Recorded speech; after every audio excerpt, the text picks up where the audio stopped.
Olá, muito boa tarde. O programa Eclésia mostra-lhe hoje acontecimentos que marcam a atualidade na Igreja Católica. Foi apresentada esta semana a mensagem do Papa para o Dia Mundial das Comunicações Sociais. Verdade, anúncio e autenticidade de vida na era digital é o tema proposto por Bento XVI, que desafia a uma presença criativa nos meios digitais.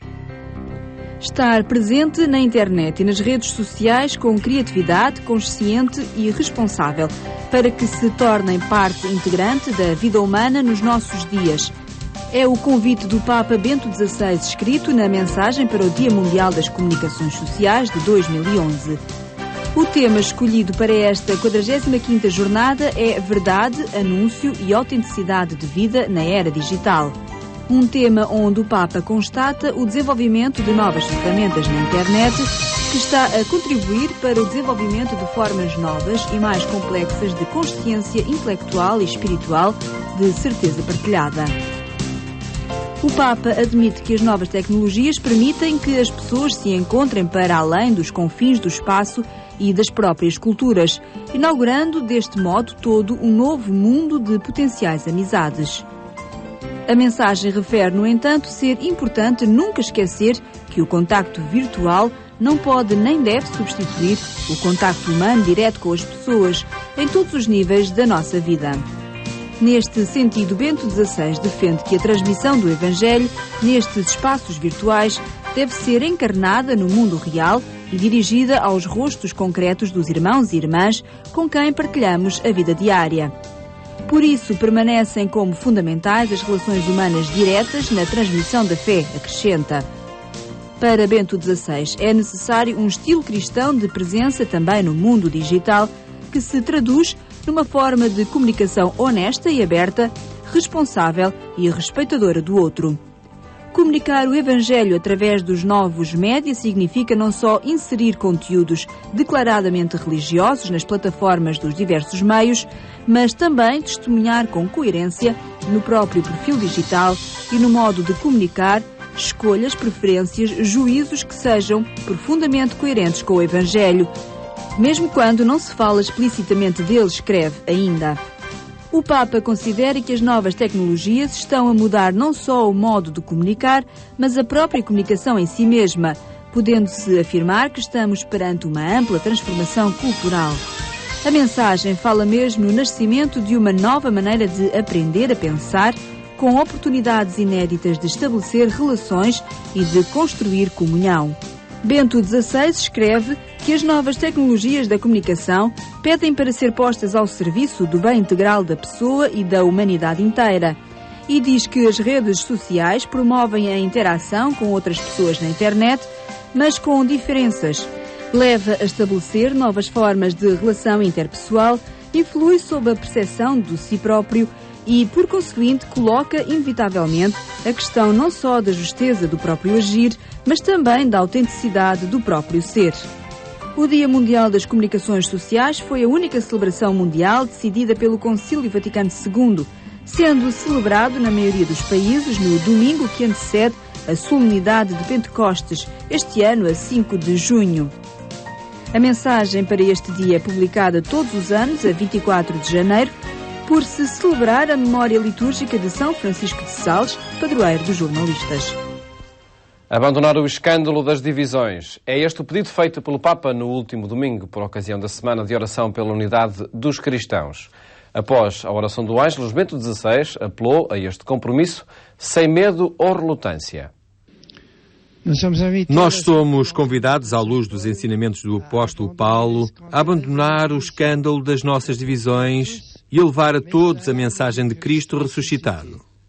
Foi um apelo claro à conversão de cada um, a mensagem de Bento XVI depois da oração do Ângelus neste domingo no Vaticano. Esta conversão é para Bento XVI o caminho para a unidade plena dos cristãos.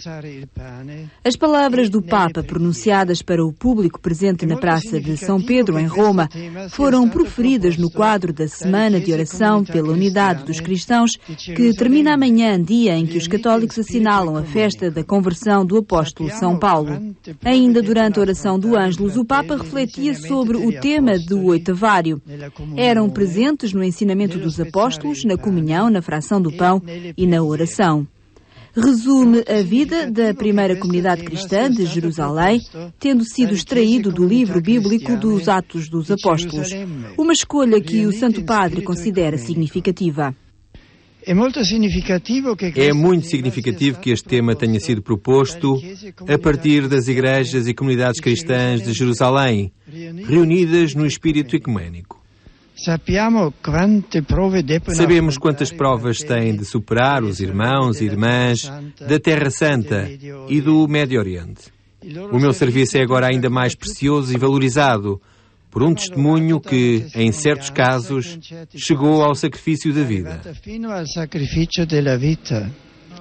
Referindo-se ainda ao tema da Semana pela Unidade, o Papa lembrou os 4 fundamentos sobre os quais assenta a existência dos cristãos. A vida fundada sobre a fé dos apóstolos, transmitida na viva tradição da Igreja, a comunhão fraterna, a Eucaristia e a oração.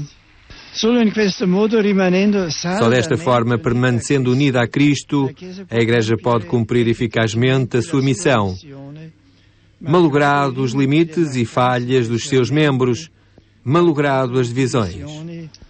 Simbolicamente, hoje, penúltimo dia da Semana pela Unidade dos Cristãos, Bento XVI recebe uma delegação da Igreja Evangélica Luterana Alemã, um encontro que assinala também os 500 anos da visita a Roma de Martinho Lutero.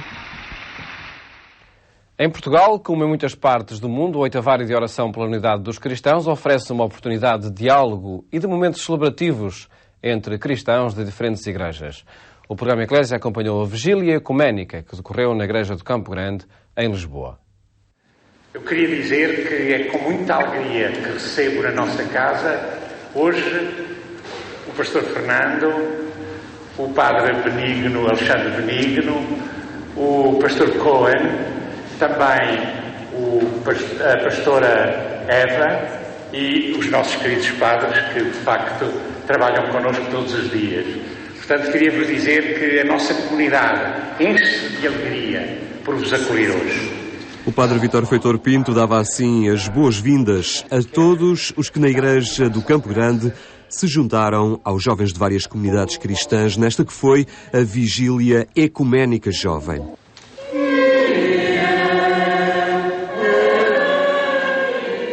Organizada pelos Departamentos da Juventude da Igreja Católica, Lusitana, Metodista e Presbiteriana, a celebração aconteceu a meio do Oitavário pela Unidade dos Cristãos, com o tema Unidos no ensinamento dos apóstolos, na comunhão fraterna, na fração do pão e nas orações. Este ano há um aspecto inovador e diferente, é que a liturgia para esta semana foi elaborada pelos cristãos em Jerusalém. E é uma cidade que nos abre os horizontes para o facto que a nossa tarefa, o nosso desafio não é apenas que entre os cristãos nos comecemos a ter mais relações, mais fraternidade, que realmente aprendamos de partilhar não só um dia por ano, não apenas a oração, mas também realmente a nossa vida. Mas esta cidade também nos lembra que no mundo há também outras religiões que acreditam também em Deus e em Jerusalém há judeus, sobretudo, há muçulmanos, há uma pequenina minoria de cristãos e esta minoria de cristãos lança-nos este desafio. Vejam lá que temos irmãos, temos irmãs no mundo e é importante construirmos relações de amizade, de paz. Estes amigos aprenderam a negociar, a partilhar o espaço e a sua vida, porque descobriram que naquela casa havia lugar para todos diferentes, mas todos importantes, porque a vida pode ser como a Igreja de Cristo, onde há lugar para todos. Não basta nós gostarmos e percebermos a diferença, ou aceitarmos como um valor positivo, é importante que todos procuremos a verdade. Não é? Porque o caminho ecuménico não é simplesmente aceitarmos como princípio que há outros diferentes de nós e eu não estou incomodado com isso. É mais do que isso. É todos procurarmos a verdade e por isso, como até há um documento que diz, a comunhão, a verdadeira comunhão, a unidade está à nossa frente. Não é? A verdadeira comunhão está à nossa frente. Não é simplesmente nós voltarmos para estes, eles voltarem para nós, mas é algo que ainda está por acontecer mais à frente. A necessidade de cada vez mais dos cristãos unirem-se em prol todos de uma única causa que é Cristo, né? Porque esses atos de unidade são muito importantes, não só para nós os cristãos, mas como acho que através desses gestos pela qual os cristãos se unem para orar pelos problemas que assolam o mundo, acho que nos ajuda em muito e cada vez mais a nos tornarmos mais úteis, não só no seio dos cristãos, como até mesmo nas nossas sociedades. A nossa falta de união é para muitos sinal de descrédito, ou seja, aquela expressão de vede como eles se amam, com esta divisão estamos um bocadinho aquém daquilo que seria o ideal no nosso testemunho do Evangelho da Boa Nova. É claro que já passos fizeram, já não andamos a torturar-nos uns aos outros nem a perseguir-nos, mas precisamos de continuar a dar estes sinais visíveis desta unidade e desta proximidade, no respeito pela diferença, pela diversidade, nesta única Igreja que é de Cristo. Numa semana marcada pela unidade, esta vigília, mais do que uma chamada de atenção para que as igrejas não se fechem a si mesmas, relembra a necessidade de celebrar a unidade e a diversidade mais vezes por ano, para que o ecumenismo comece a ser uma realidade. Seria muito mal se ficássemos por aqui. E em Portugal, ao longo do ano, há outras iniciativas. E, maiormente, a equipa ecuménica jovem tem lançado outros projetos que têm como, ato central principal o Fórum Ecuménico. Desde 1999 nunca paramos, todos os anos temos realizado, e este ano que passou realizámos em Viseu, foi o último. E, ao mesmo tempo, temos lançado outro tipo de iniciativas para envolver os jovens e para mobilizar e sensibilizar as comunidades. Fizemos já um campo ecuménico de trabalho na Casa de Saúde do Telhal, fizemos uma peregrinação ecuménica à TZ, estivemos na organização e participámos quer no Encontro TZ em Lisboa, quer no Encontro TZ mais recentemente no Porto, e lançámos 2 CDs ecuménicos jovens, um deles recentemente. E creio que essas e outras iniciativas permitem que o ecumenismo não fique sitiado na Semana da Unidade e que este ideal que celebramos de uma forma mais compacta durante este oitavário possa percorrer o ano todo. Tem sido essa a preocupação da equipa ecuménica jovem, até certo ponto vamos conseguindo esse objetivo. A cidade de Lisboa volta a ser palco para o diálogo ecuménico. É já em novembro para acolher o 13º Fórum Ecuménico Jovem. A última edição decorreu na cidade de Viseu.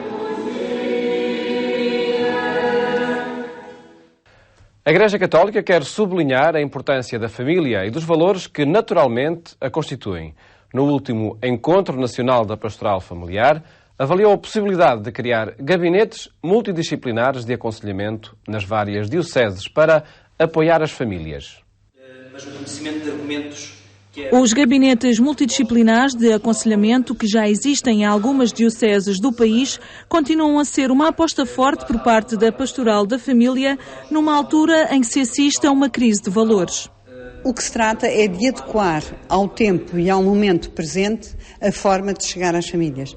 E, concretamente, hoje temos estado a refletir, propusemos aos secretariados e aos movimentos uma reflexão sobre quais são as reais necessidades neste momento da família. E, portanto, a partir destas necessidades, que respostas é que a Igreja tem que ter, a Igreja que somos todos nós, tem que ter para as famílias hoje. Nós estamos a procurar aprofundar o conhecimento da realidade para assumirmos as nossas responsabilidades, procurando responder em fidelidade. E quando digo em fidelidade é pensando exatamente naquilo que é o mistério da Igreja, os ensinamentos à luz da Palavra de Deus, mas também tendo em atenção as necessidades dos homens de hoje, consoante as próprias circunstâncias.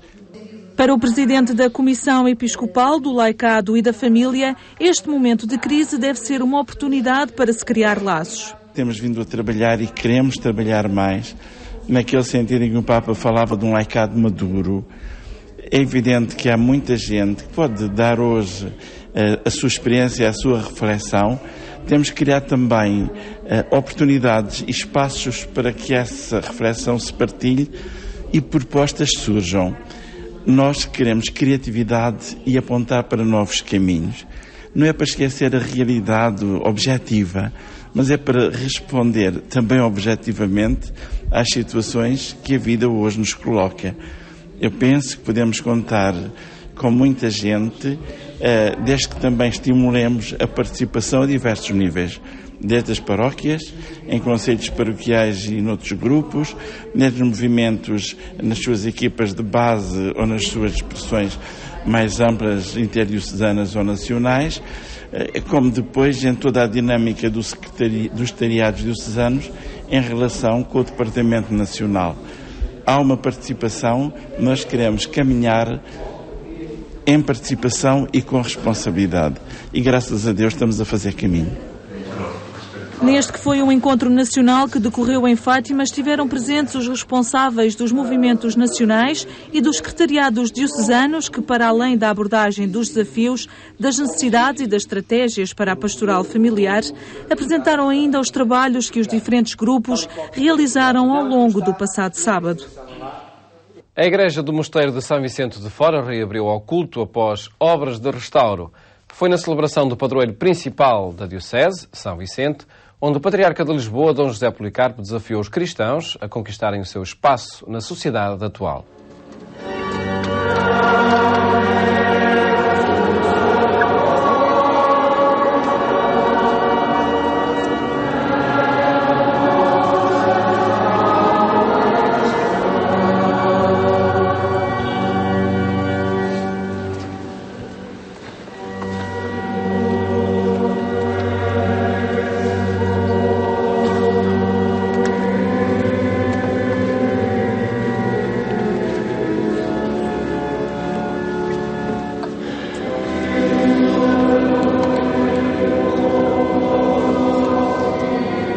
Uma das maiores e mais emblemáticas igrejas do Patriarcado de Lisboa abriu as portas depois de 3 anos de restauro. A Igreja do Mosteiro de São Vicente de Fora apresentou-se em todo o seu esplendor para acolher novamente os visitantes e aqueles que ali celebram a sua fé. No dia do mártir São Vicente, o patrono da cidade, o facto era assinalado com uma Eucaristia presidida pelo Cardeal Patriarca. Esta igreja, hoje reaberta ao culto, depois de gloriosas obras de conservação, não é a catedral, mas está integrada na sede patriarcal.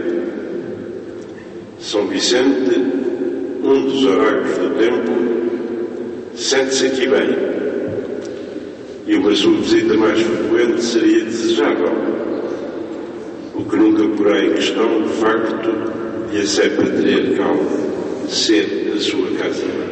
O Patriarca de Lisboa lembrou que São Vicente é um mártir, como tal, deu a sua vida pela fé.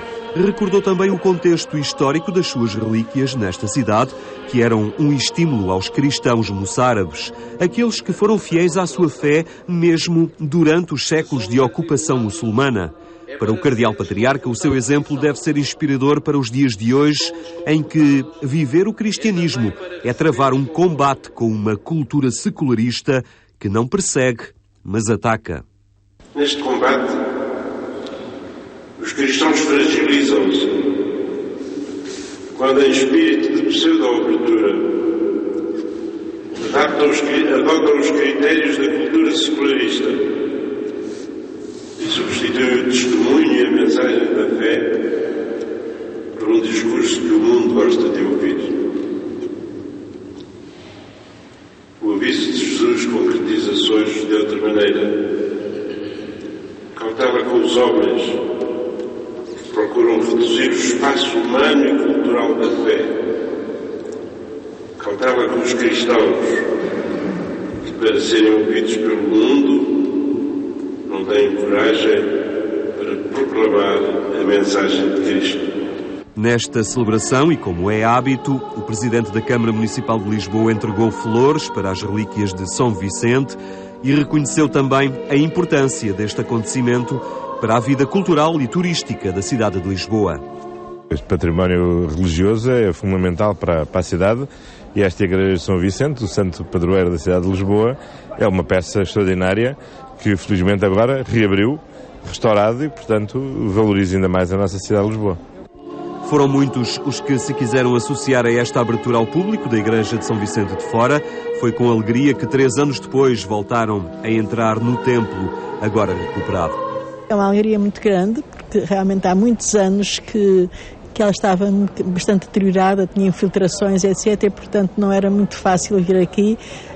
E agora está realmente um deslumbramento com este restauro que lhe fizeram, esta limpeza. Portanto, está uma maravilha realmente. E a gente sente-se bem, porque, enfim, são séculos de história, séculos de fé que passam por nós também, que chegam aos nossos dias.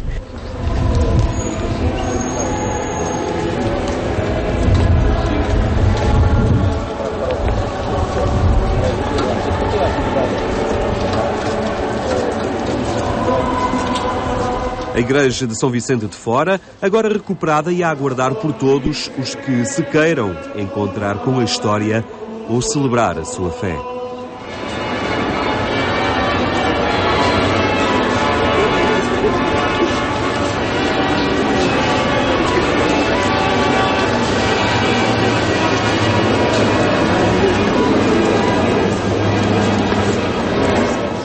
O programa Eclésia fica hoje por aqui. Estaremos de volta amanhã, pela mesma hora. Mais logo, pouco antes das 11 da noite, fazemos-lhe companhia na Antena 1. E em cada momento pode consultar notícias relacionadas com a Igreja Católica em www.agencia.eclesia.pt. Desejo-lhe um bom fim de tarde e até amanhã, se Deus quiser.